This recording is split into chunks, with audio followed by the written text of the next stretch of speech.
Para sa akin, dito pagtakbo ko po, dalawa ang malaking benepisyo na mangyayari para sa bayan. May mga nagtatanong, Dok, bakit ka pa tatakbo? Alam mo naman may sakit ka. Alam mo, buhay natin kung gaano kahaba, wala naman sa ating sang control, di ba?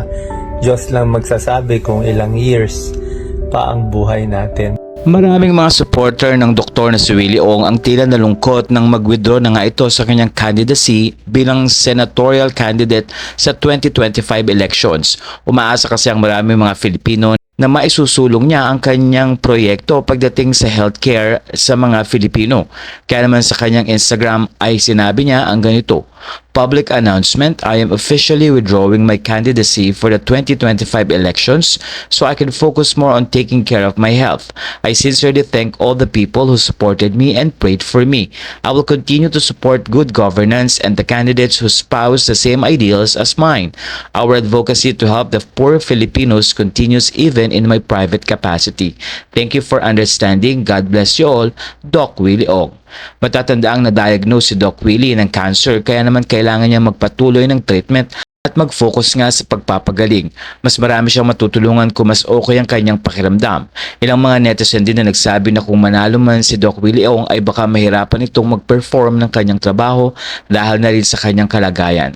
Kaya naman sa puntong ito, susuportahan pa rin siya ng kanyang milyong-milyong mga tagasunod at makakatulong pa rin si Doc Willie Ong sa pamamagitan ng kanyang mga video na kung saan ay ina-upload niya sa kanyang YouTube channel at nagbibigay nga siya ng libreng konsulta at mga payo tungkol sa kalusugan. Ngayon ay mas priority niya ang alagaan ng sarili at makapag-focus nga sa pagpapagaling.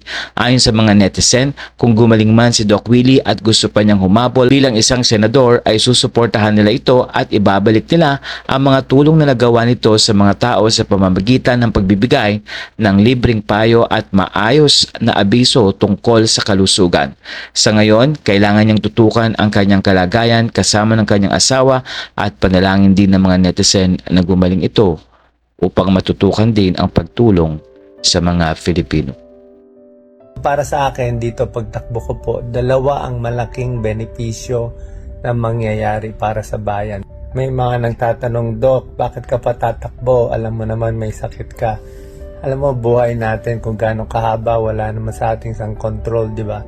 Diyos lang magsasabi kung ilang years pa ang buhay natin.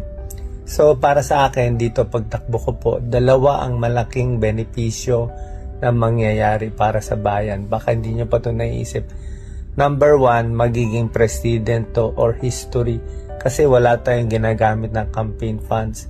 Wala ako hinihingi kahit piso sa kahit anong negosyante. So yung gastos din natin, wala tayong TV ads, social media ads, wala rin tayo. So baka maliit lang magiging campaign expenditure natin dito. Kaya ano magiging benefit? Number one, yung mga matitinong gusto pumasok sa politika na walang campaign funds, pwede na sila pumasok. Pangalawa, yung mga desisyon natin sa Senado magiging malinis na malinis, walang bias. So talagang history in the making talaga to kung mananalo tayo dito sa ating kampanya sa Senado. Maraming salamat sa suporta. We love you. Itatry ko to hanggang sa dulo ng aking buhay. God bless you.